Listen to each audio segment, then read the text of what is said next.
The company that controls Paramount will refer the deal to a special committee of Paramount directors for review. In New York, Charlie Pellet, Bloomberg Radio. Global news 24 hours a day and whenever you want it with Bloomberg News Now.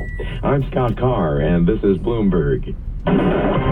Now, a sports update on Bloomberg 1130. The Yankees on the verge of getting swept by the Reds in the Bronx. We're in the top of the ninth inning. Reds doubling up the Yankees 8-4. Marcus Stroman 5 earned runs in 5 innings. Earlier, the Mets, they lose to the Washington Nationals 1-0 as Jesse Winker homers in the 8th. Big upset at Wimbledon. 5th-seeded American Jessica Pegula loses in the second round. Patrick Bertoletti and Miki Sudo are your Nathan's Famous hot dog eating champions. That's your Bloomberg Sports Report. I'm Dan Schwartzman. Bloomberg Audio Studios. Podcasts, radio, news. This is the Podcast Spotlight Hour on Bloomberg Radio.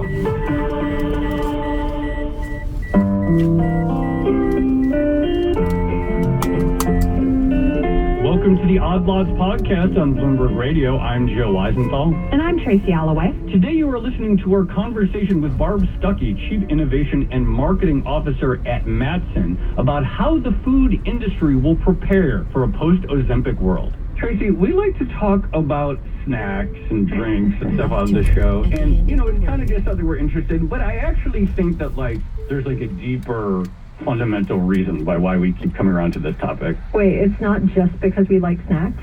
I mean, that is the deep reason. But the other reason is, I kind of think, I've been thinking about this lately, that the proliferation of different types of snack foods and beverages and energy drinks, which multiply like crazy on store aisles, it's the ultimate story of capitalist success and the consumer economy, that we just keep getting this endless permutations of great flavors and different ways to consume these flavors. It's the pinnacle of the consumption economy. Okay. Well, I would say, I guess capitalism, well, capitalism has to have some upsides, and I guess the loaded flavored Cheetos are one of them. That's fair. I do think what's interesting to me about this moment in snacks is there seems to be sort of two things going on, two mega trends, or the very early beginnings of two mega trends.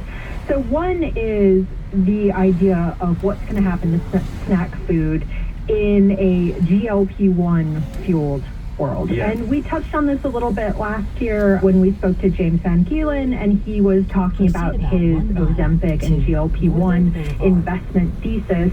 And I really liked speaking to him because it wasn't just all the companies that are making these drugs are going to see their share prices absolutely surge.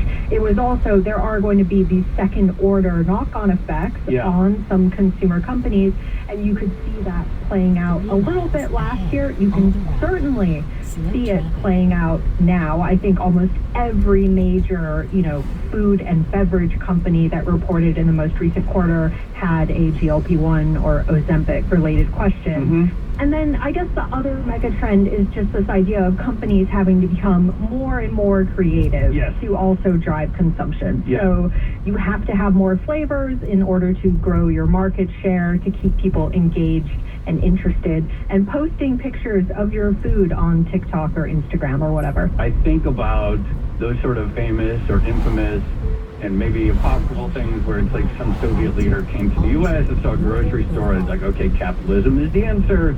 Maybe there was something, but it really does feel like we're sort of at this moment where these maybe almost two mega trends are in competition with each other, right? Because there is this seemingly race to provide more flavor and more variety and more versions and special versions and stuff like that.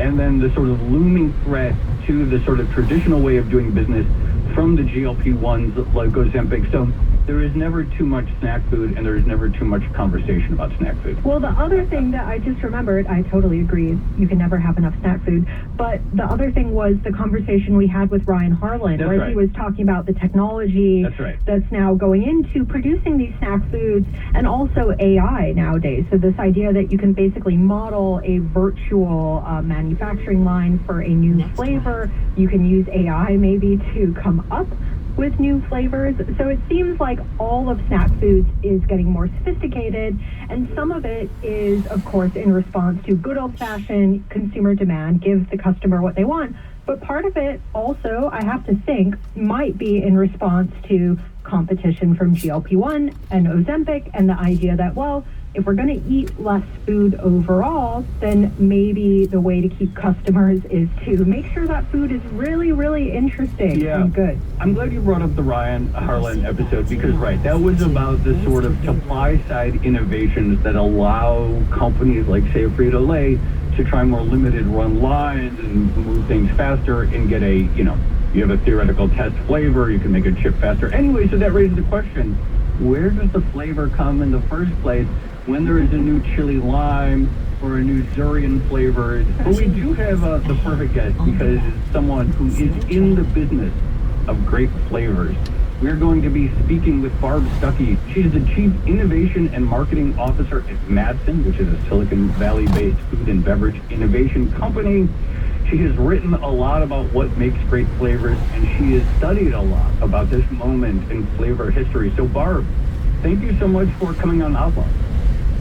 Well, thank you for having me. What do you do, the Chief Innovation and Marketing Officer at Madsen? What do you do in the flavor world? What don't we do in the big flavor world? So the company's been around for about 47 years, and over the course of those decades, we have worked in pretty much every food and beverage category that exists, with the exception maybe of beer. Okay. But we work on everything from baby food to alcoholic beverages to frozen entrees to confections to dietary supplements, and we also do work in the restaurant channel. So we work mainly for national and global restaurant chains, but we help them identify new menu categories and new menu items. So we are really all over 100% share of stomach is how we like to say. Stomach share. I've never heard that. I've never heard that one before, but that makes sense.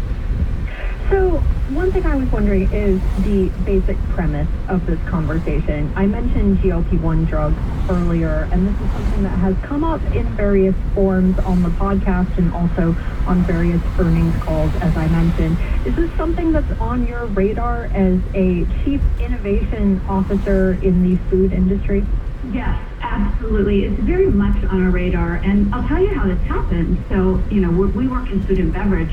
We are not in the pharmaceutical industry, so we started getting some questions from our clients who range from some of the largest global CPG companies to small founder-funded startups, and they were asking questions about new drugs and what's going to happen, and should I be worried about this?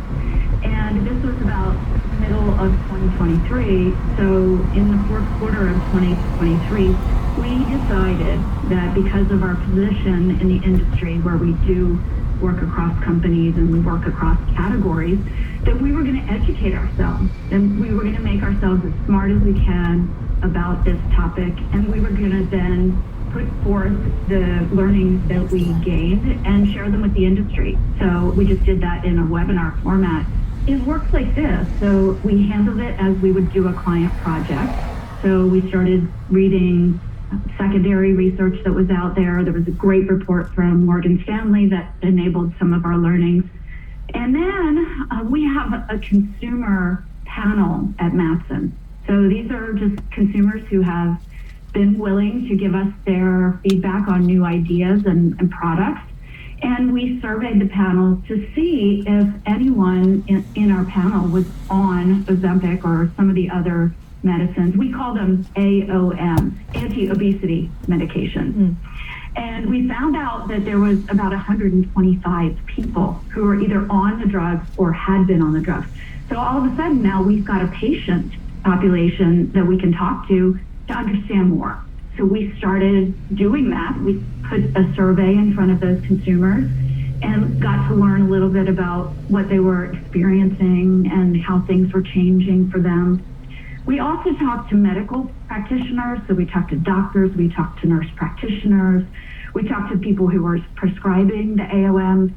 And then we did a lot of work with our proprietary AI models to talk to AI personas to see what was resonating with them, and that was super interesting as well. And then the last thing we did, which I can tell you more about, is we created some new food and beverage concepts, some new ideas. They ranged from beverages to snacks to meals, and we tested those ideas with our patient panel of humans, I should say. We did test them with humans, not our AI, which we can do, but we didn't do. So we have so much data, so much to share. So let's start with some of that. Before we get to the new concepts, what did the 100 or so people in your panel who are on the AOMs tell you about their experience and how it changed their relationship with food and beverages? Yeah, it's a great question. And just to clarify, our sample size ended up being about 75. Okay. So 75 patients, so some of them dropped off. But what we heard from patients is that most of them, the vast majority of them, were extremely satisfied or positive with their experience on the drugs. And this is interesting because many of them reported having side effects. It just goes to show that it's so hard to lose weight through typical strategies, a combination of diet and exercise.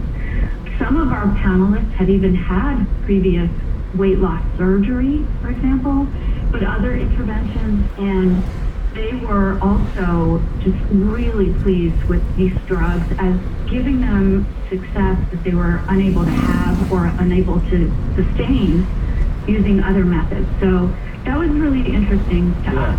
So it does seem that these drugs are working incredibly well for people. Not everyone. A lot of the side effects are continual, and a small number of people do have them, but they can be really unpleasant in terms of GI. One of the ways that these drugs work is that it's hormonal, but they also happen to slow your gastric emptying, meaning the food stays in your stomach longer, and so you feel full longer, which also happens when you have weight loss surgery. Your stomach is actually reduced in size. But with these drugs, it's not reduced in size, but it feels that way because the food stays in there longer. And so people really, really cannot overeat. They told us really horrific stories of overeating and getting sick because it was just nauseating. Also, there are problems at the other end of the GI too. A lot of people reported constipation or diarrhea, other things like that. So these are not without their challenges and not without their side effects. But for the vast majority of people, they were extremely happy and were losing significant amounts of weight. But the other thing is that we did notice in our survey that a lot of people were having some pretty significant changes in their food and beverage behavior. And that was ultimately our goal for this study. Stay tuned for more of our interview with Barb Stuckey, Chief Innovation and Marketing Officer at Matson, on how companies come up with the next big flavor. To hear the full conversation, subscribe to Odd Lots wherever you get your podcasts. I'm Tracy Alloway. And I'm Joe Weisenthal, and this is Odd Lots on Bloomberg Radio. News when you want it. Get the latest headlines from Bloomberg News, updated continuously.